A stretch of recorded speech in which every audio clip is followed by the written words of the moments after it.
Alright, so today we're going to be on the CNC machine again. We're going to be making a little gift for my daughter, my youngest. She wears glasses, and 5-year-olds with putting glasses where they belong can be a challenge. So we're going to make her something to make that a little bit simpler. So I've gone on the easel and I imported a image of like a friendly looking Jaguar, which is her favorite animal. So what we're gonna have here is the carved image. The black line is gonna be a cutout image, which is what it's showing over here.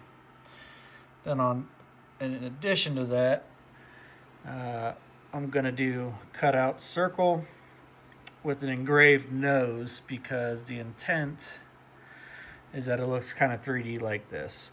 So you'll have your Jaguar on the back and a nose that's going to be raised out. So in addition to what I'll be carving on the X-Carve, I'll probably manually cut out like a nose piece for the glasses to sit on. So we're going to get started with that. All right, so I'm not very big on saving cutoffs, but I knew I was going to make this. So this is from another project, just pine. Since I'm going to be doing cut throughs, I want to be pretty precise on thickness. So go ahead and take a quick measurement. And we are looking like 7.58, 7.6. There we go, 7.6, 0.76 inches. And then the biggest, like the width of my girl's glass is about 5.25 inches, so we don't need it much bigger than that. So we're gonna adjust our design to kind of reflect that. So we said 0.76.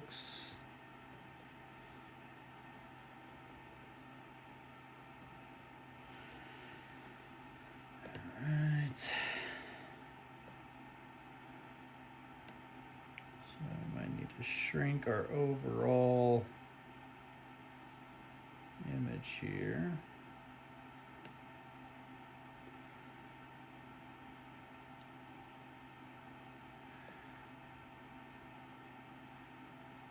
That's where it's currently cutting out. And it looks like from eye to eye, we're about, we'll just say 2.5 to 6.5. It's about 4.5 inches. So we'll kind of call that good, I think. Carving how it is. Should look pretty decent.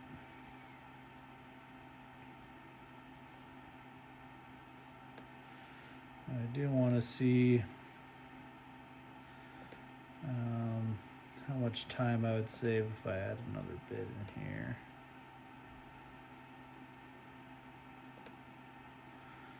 Kind of see what we're talking. It was saying 3 to 4 hours. It's been saying kind of a longer carve time recently, but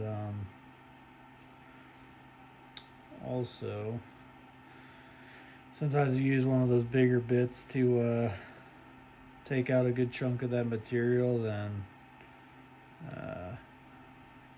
yeah, it definitely cuts it down. Then you're kind of talking more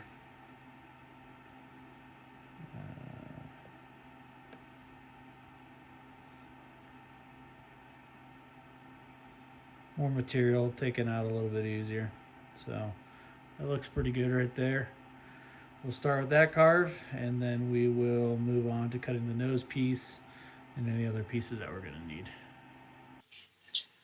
So these X-Carve machines come in a million different pieces, and it's up to you to put them together and make sure they're level and plumb and square and all those types of things. And luckily I bought mine used from a guy who did immaculate job putting it together. I've moved it a few times from house to house, and it's still perfectly set up.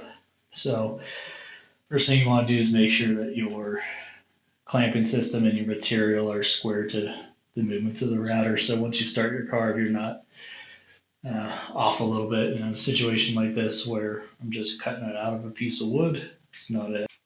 One of the other big things is making sure your clamps aren't in the way of the design. There's multiple clamps that I have in my collection that have carved marks through them because the clamping mechanism was across the path that it's supposed to be carving. So just making sure that the material is actually secure. It's not going to move while it's carving, and those are out of the way.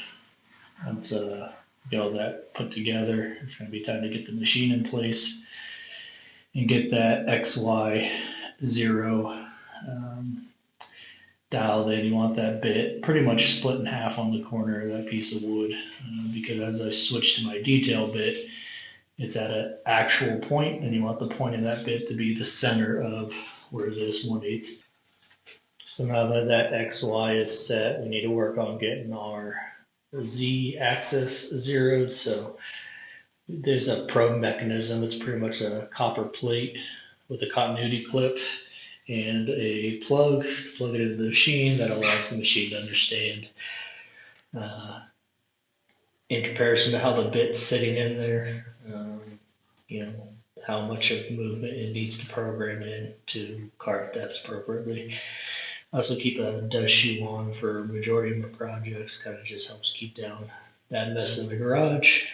And the machine has a mechanism to get that set up. So turning on the machine and starting to carve.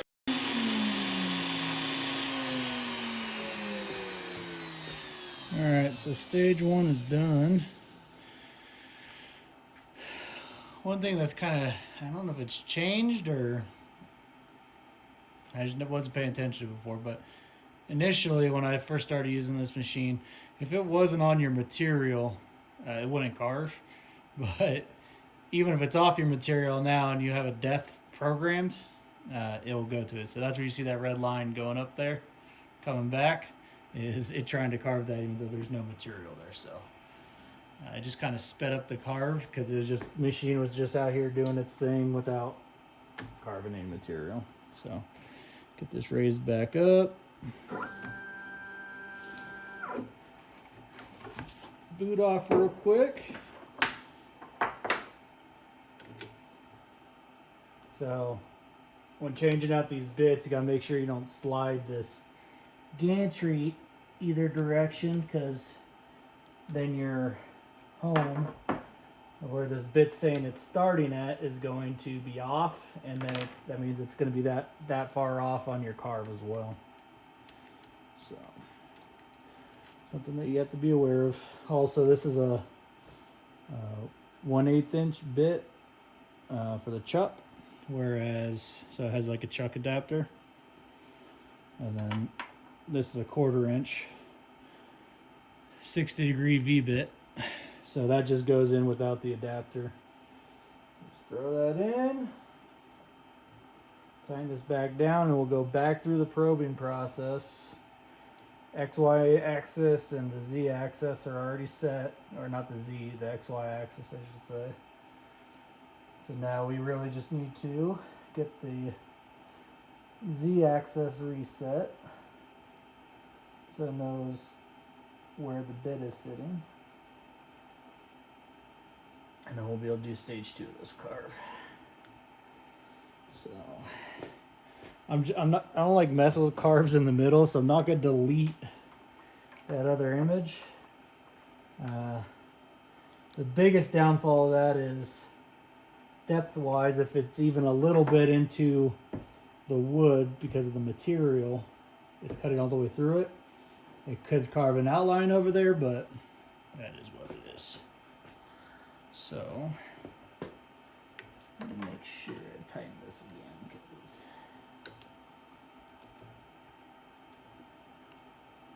I feel like I left the finger loose. If you don't want to over tighten the chuck, but if you don't tighten it enough, with that thing plunging, you could potentially move the bit while it's in it, which same thing affects the carve. So material stuff is all staying the same. Now we're going to detailed pass. We got our 60-degree bit. Both are correct. We're going to probe, confirm position, clips attached, make some contact. Oh, clip isn't attached. I lied. Contact. Put the touch plate back in place and probe. Alright. These put away. Unplug, unclip. We're already set for our XY. So because of this bit, we need to move it out of the way to get this dust boot on. Alright. Dust boot's attached. Spindle is on.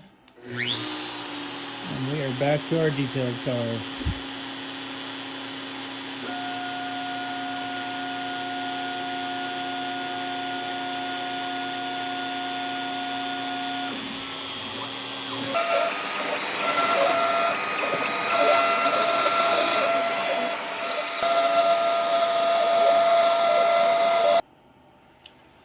I want to say overall, we are happy.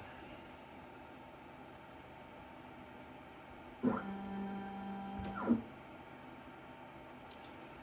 only problem is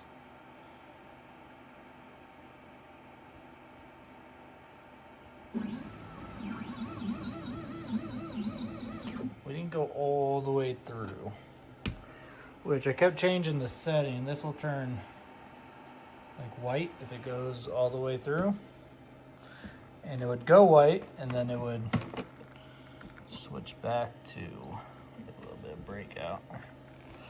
Then it would switch back to shaded like that, and I'm assuming it's because of the depth of the bit. That bit probably isn't meant to carve all the way through 3/4 inch. Not the end of the world. We can carve that out with the jigsaw, I guess. Not too bad. All right, so now we're gonna kind of finish up our carving. What I did was I imported over the nose with the ring cut out, and then I need some pieces for the actual eyeglasses to like sit on the nose cut. So I measured the inside width and just kind of made some nodules, and what that'll do, that'll space out this front nose from the actual Jaguar enough to set the glasses in without scratching the lenses. And then I needed some kind of base, so I found a free file here on Inventables that is like, I think it's like a lion body with the tail, legs. The only other thing I might do before I start this is actually look to see if I can get some leopard spots carved in. So I might look for a pattern for that.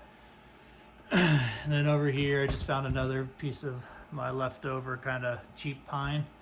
It was kind of cupping a little bit, so you see more clips on it than before, because I didn't want to take the time to plane it down and get that cup out of there. So we're gonna run with it how it is. That's the file that we're gonna carve. So next we'll get that carving after I see if I can find a pattern to kind of go on that body.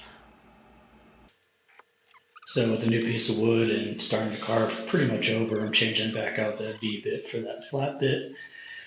I'm just going to get the machine kind of set back up, X, Y, and Z 0, through lumen machine and the probing process to make sure that it's ready to carve.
So here I am just getting the finished design cut out with the jigsaw, and then also running sander across it.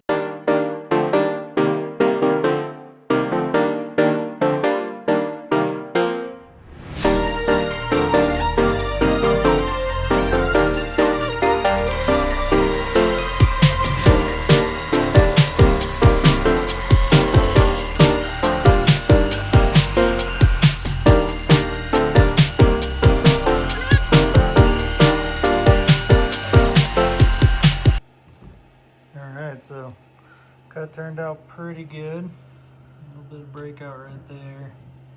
Same thing on that. So I'm guessing wherever I placed that circle was a little too far over, but looks like everything's almost cut all the way through. So go through this jigsaw, and cut these out. Turned out pretty good. Probably sand this down, shape it a little bit. Same thing with the nose pieces. And these will probably just get glued up and painted. So that's what we're doing next.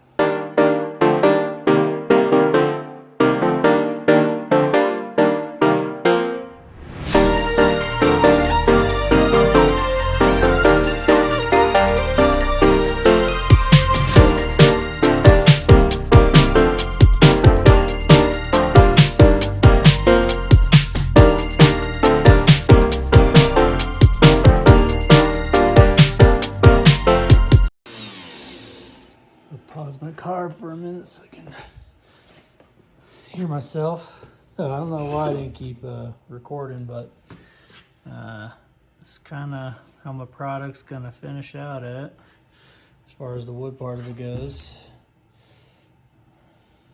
I want to make sure there's enough space here for the glasses, but it turned out too bad. The only other thing I didn't really consider was I'm only carving half of both the body and the legs, so might be something to consider for next time. But here to get this painted up, and that's what I use to glue it up. It's activator and like super glue. But for something like this, that's not going to take much wear and tear. Figure it's probably safe to hold it together. So next is going to be painting. Alright, so we got our Jaguar paintbrushes and some acrylics. We'll just do a time lapse of getting this color appropriate. She ain't pretty, but she's going to get the job done. My daughter will like it. Thanks for watching.